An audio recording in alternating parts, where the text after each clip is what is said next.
Start.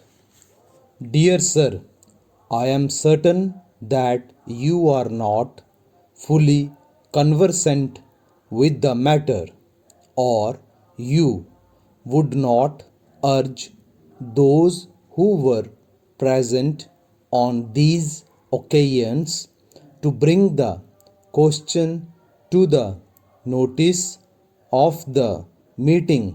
Stop.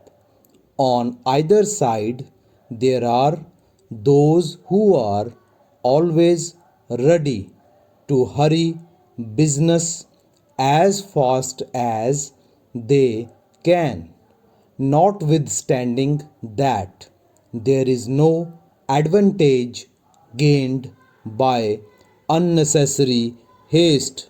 Stop.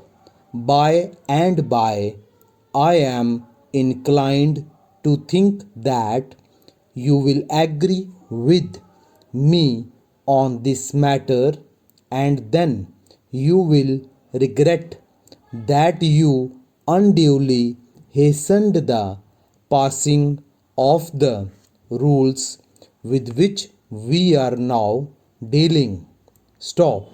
Yours truly.